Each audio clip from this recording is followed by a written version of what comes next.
Price Lord. Jesus in me ministry சார்பாக உங்களை வாழ்த்தி வரவேற்கிறேன். இந்த 100 நாள் விடுதலை முழங்கால் யுத்த ஜெபத்தில் இன்றைக்கு தேவன் உங்களோடு பேசுகிற வார்த்தை தானியேல் 1:9.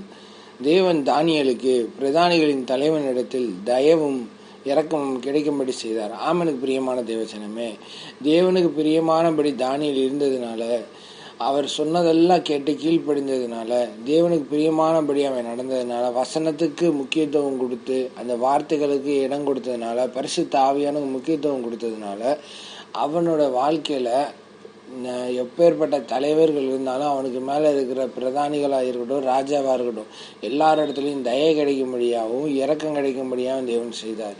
பாருங்க, இன்றைக்கு நம்ம இருக்கிற நாட்களில் நமக்கு மேல் அதிகாரியில் இருக்கவங்கலாம் பார்த்தீங்கன்னா நம்ம மேலே இரக்கமே இருக்க மாட்டேங்குது.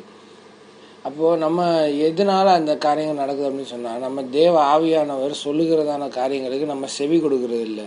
அவர் சொல்கிறது நம்ம கீழ்ப்படுகிறதில்லை. ஒரு வசனத்தை நம்ம கேள்விப்பட்டோம், அந்த வசனம் நம்மளுக்கு குத்துது அப்படின்னு சொன்னால், அந்த வசனத்தின் மூலியமாக நம்மளை தேவன் திருத்துகிறார் என்ற அர்த்தம், சீர்படுத்துகிறார்.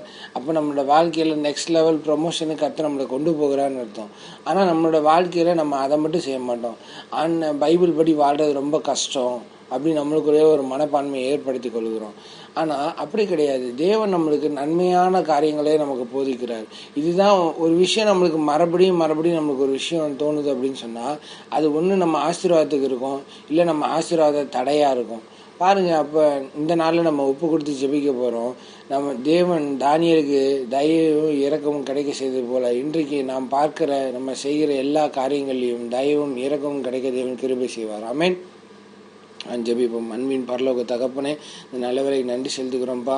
ஆண்டவரே, தானியேலுக்கு உண்டான அந்த செவி கொடுத்தலும் கீழ்ப்படுதலும், ஆண்டவரே உமக்கென்று நேரம் ஒதுக்குகிற ஒரு காரியங்களும் அவன் இடத்துல இருந்ததுனால, தேவனுடைய சத்தத்துக்கு செவி கொடுத்தபடியினால தேவன் அற்புதம் காரியங்களை நடப்பித்ததற்காக நன்றி செலுத்துகிறோம்ப்பா. ஆண்டவரே, உமது கோலும் தடியும் தேட்டுக்கிறதற்காக நன்றி செலுத்துகிறோம். ஆண்டவரே, நீர் பிரதானிகளின் இடத்திற்கு ஆண்டவரே தயை கிடைக்க செய்தது போல, இன்றைக்கு நாங்கள் வேலை பார்க்குற இடங்கள்லையும், ஆண்டவரே நாங்கள் கைது செய்கிற பிரயாசங்கள்லையும், எங்கள் தொழிற்ஸ்தலங்கள்லையும், ஆண்டவரே நாங்கள் போகிற இடங்கள்லையும், ஆண்டவரே தயவும் இரக்கமும் கிடைக்க தேவன் கிருபை செய்ய முடியாது நாங்கள் செபிக்கிறோம்ப்பா. கர்த்தர் அற்புதமாய் நடத்துங்க, அதிசயமாக நடந்துங்க, ஆச்சரியமாய் நடத்த முடியாது நாங்கள் செபிக்கிறோம். ஆண்டவரே உமது கோலும் தடியங்களை தேட்டுட்டோம். கர்த்தர் காரியங்களை வாய்க்க செய்வீராக. உம்மாலே செய்யக்கூடாத அதிசயமான காரியம் ஒன்றுமே இல்லை. ஆண்டவரே, இயேசுவின் நாமத்தினால் எங்களுக்குள்ள அந்த தாழ்மையின் எண்ணங்கள் உருவாகட்டும்பா.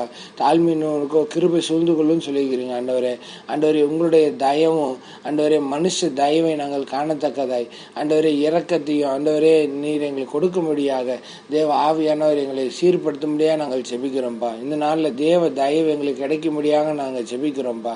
தானியேலுக்கு தேவ தயவு கிடைத்தது, மனுஷனிடத்துலையும் தயவு கிடைத்தது, ஆண்டவரே இரக்கமும் கிடைச்சிது. அதே போல ஆண்டவரே, நீங்க எங்க மேல வச்ச கிருபையினால, அன்பினால, அளவற்ற அன்பினால, ஆண்டவரே கீழ்ப்படுதல் உள்ள பிள்ளைக்கு ஆண்டவரே நீங்க எல்லாமே நன்மைக்கு எதுவாக செய்வீங்க. ஆண்டவரே, ஆவிக்குரிய செவிகளை திறந்து கொடுங்க. ஆண்டவரே, உங்களுடைய சத்தம் கேட்டு சித்தம் செய்கிற பிள்ளைகளாய் ஒவ்வொரு விஷயத்தையும் உங்களோட கேட்டு உங்களுடைய பலத்தில் செய்து முடிக்க கர்த்தர் கிருபை செய்யுங்க. ஆண்டவரே, எல்லாம் உங்களுடைய கருத்தில் இருக்குது. ஆண்டவரே, இயேசுவின் நாமத்தில் நல்ல பிதாவே, ஆமென்.